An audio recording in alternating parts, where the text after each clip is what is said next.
Selamat berjumpa kembali dalam layanan audio Sahabat Seperjalanan. Hari ini adalah hari Senin 24 April 2023. Tema renungan saat teduh kita dengan judul Dipilih Allah.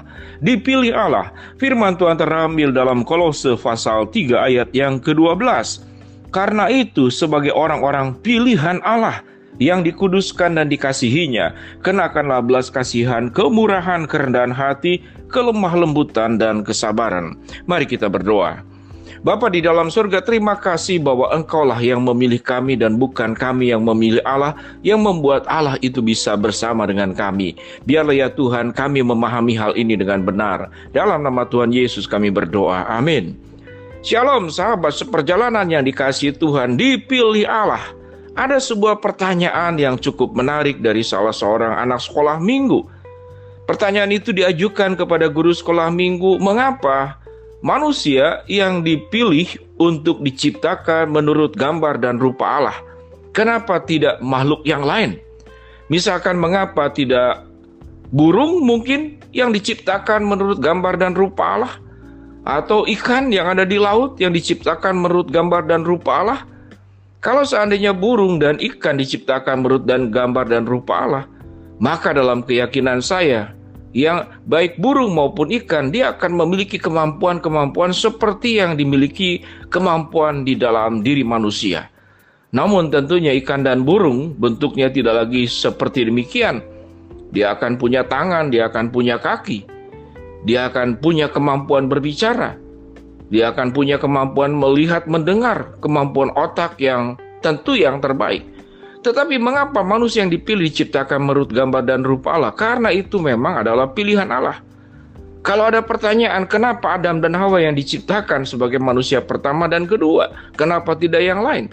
Kalau Tuhan mau ciptakan yang lain, siapapun namanya, mungkin bukan Adam, mungkin bukan Hawa, namanya mungkin bisa nama yang lain atau pribadi yang lain, itu adalah pilihan Allah. Sahabat seperjalanan yang dikasihi Tuhan, kalau kita bertanya, kalau seandainya Tuhan tidak memilih kita, maka kita itu benar-benar bukan siapa-siapa dan bukan apa-apa. Sehingga di dalam Kolose pasal 3:12 dikatakan, karena itu sebagai orang-orang pilihan Allah. Setiap sahabat seperjalanan yang mendengarkan layanan audio ini dan sudah menerima Kristus sebagai juru selamat, di satu pihak, setiap sahabat perjalanan waktu percaya kepada Yesus seakan-akan kitalah yang memilih. Namun sesungguhnya kita tidak pernah akan bisa memiliki Allah. Kita tidak akan pernah bisa menikmati anugerah dan kebaikan-kebaikan Allah dan berkat-Nya kalau seandainya sebutlah kita yang memilih Allah, namun Tuhan tidak memilih kita. Karena pilihan itu perlu dua pihak. Namun dalam segi doktrinal, yaitu tentang umat pilihan, ada pemahaman secara doktrinal, yaitu pemahaman tentang orang-orang yang dipilih Allah. Sekalipun dia mungkin tidak mau, namun karena Tuhan sudah memilihnya, maka Tuhan bisa merubah kehendak bebasnya untuk menolak Allah menjadi kemudian menerima Allah. Maka ini adalah perdebatan teologis yang membutuhkan waktu yang panjang. Namun sahabat seperjalanan, hal prinsip yang kita perlu belajar bersama, yaitu bahwa kita itu dipilih Allah.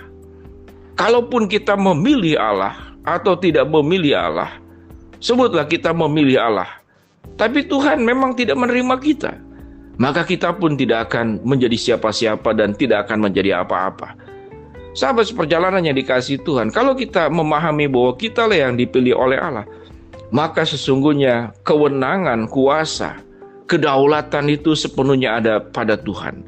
Kalau kita bisa menikmati keselamatan dalam Kristus, kalau kita bisa menikmati kehidupan yang kita jalani setiap hari, kalau kita bisa menikmati anugerah-anugerah yang kita syukuri, setiap sahabat seperjalanan kalau ditanya apa 5 anugerah terbesar dalam hidup setiap sahabat seperjalanan, saya yakin dan percaya sahabat seperjalanan bisa menyebutkannya. Yang pertama adalah diri sendiri yang diberkati oleh Tuhan, yang kedua adalah keluarga, yang ketiga adalah kehidupan, yang keempat adalah mungkin pekerjaan atau apapun bentuknya, yang kelima mungkin adalah pengalaman-pengalaman yang indah, atau kita bisa menikmati dalam suasana liburan hari besar yang masih dirasakan sampai saat ini, bahwa kita bisa merasakan begitu indahnya alam semesta ini. Semuanya karena anugerah Tuhan.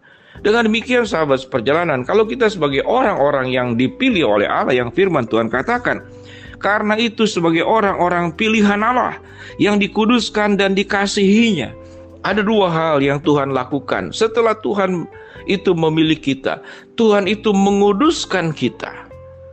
Tuhan itu membersihkan kehidupan kita dari dosa asal, dari Adam dan Hawa, dan juga dari dosa perbuatan. Karena kemurahan Allah lah, semua dosa pelanggaran kita berapapun besarnya, selama kita mau datang bertobat dan bertekad untuk memperbaiki hidup, tidak ada dosa yang tidak bisa diampuni oleh Tuhan, apapun bentuknya. Mungkin buat dunia, bahkan mungkin hukum secara negara itu, seseorang itu bisa dilakukan hukuman mati atau hukuman seumur hidup. Maka Tuhan tetap akan mengampuni seberapa besar pun dosanya kita. Itulah kasih karunia kebaikan Allah yang sangat luar biasa. Penebusan Tuhan itu tidak hanya kepada kategori dosa-dosa yang biasa, dosa-dosa ringan, dosa-dosa sedang, atau mungkin maksimal sampai dosa setengah berat. Tapi kalau dosanya sudah berat dan sangat berat, maka Tuhan tidak akan mengampuni. Tidak pernah ada catatan yang seperti demikian di dalam Alkitab. Tuhan akan mengampuni kita. Maka firman Tuhan berkata, karena itu sebagai orang-orang pilihan Allah yang dikuduskan, Tuhan sudah menguduskan kita. Kenapa Tuhan menguduskan kita? Karena kita dikasihinya. Allah mencintai kita, Allah mengasihi kita. Bukan karena kita layak dikasihi oleh Allah, tetapi karena Allah memang mau mengasihi kita. Dalam relasi hubungan manusia, biasanya kita mengasihi seseorang karena kita anggap orang bersangkutan itu layak kita kasihi. Mungkin istri kita, suami kita, orang tua kita, anak-anak kita, itu anggota keluarga, layak kita kasihi. Orang-orang yang punya sumbangsi dalam kehidupan kita, layak kita kasihi. Namun firman Tuhan katakan, engkau dikuduskan dan engkau dikasihinya. Bukan karena kita layak, tapi karena itu pilihan Allah. Pilihan Allah untuk mencintai kita, pilihan Allah untuk menguduskan kita. Respon kita adalah, biarlah kita mensyukuri untuk semua anugerah pengampunan yang Tuhan sediakan sehingga kita dikuduskan. Mari kita mensyukuri untuk kasih Allah yang mengasihi kita sementara kita tidak layak untuk dikasihi. Maka apa yang kita akan pelajari daripada tema yang kita dengarkan hari ini, yaitu dipilih Allah, yaitu belajarlah bersyukur. Jangan menjadikan diri sebagai pusat kehidupan, tapi menjadikan Tuhan sebagai pusat kehidupan kita. Sepanjang hari kita bersyukur, sepanjang waktu kita bersyukur, sepanjang kehidupan dan nafas ada pada diri kita, kita mensyukuri semua kebaikan-kebaikan Allah. Yang kita ucapkan adalah mengagungkan Dia, memuliakan Dia. Karena mengapa, sahabat seperjalanan? Karena kita itu dipilih Allah, bukan kita yang memilih Allah. Kalau kita yang memilih Allah, Tuhan tidak memilih kita, maka kita bukan siapa-siapa dan kita bukan apa-apa. Biarlah sahabat perjalanan renungan saat ini menolong kita betapa luar biasa dan baiknya Tuhan. Saya bacakan kembali, karena itu sebagai orang-orang pilihan Allah yang dikuduskan dan dikasihinya, kenakanlah belas kasihan, kemurahan, kerendahan hatian, kelemah lembutan, dan kesabaran. Mari kita berdoa. Bapa dalam surga, terima kasih buat kebenaran firman Allah yang sudah kami baca dari bagian firman Tuhan kitab Kolose. Biarlah kami memahami, kami menjadi punya arti, punya makna karena Tuhan yang memilih kami. Hamba-Mu berdoa buat sahabat seperjalanan yang sedang sakit, Tuhan jamah sembuhkan. Sahabat seperjalanan yang sedang menghadapi masalah, Tuhan bukakan jalan. Sahabat seperjalanan yang sedang berdoa mengharapkan sesuatu, Tuhan kabulkan dengan cara dan waktunya Tuhan. Dalam nama Tuhan Yesus kami berdoa, amin.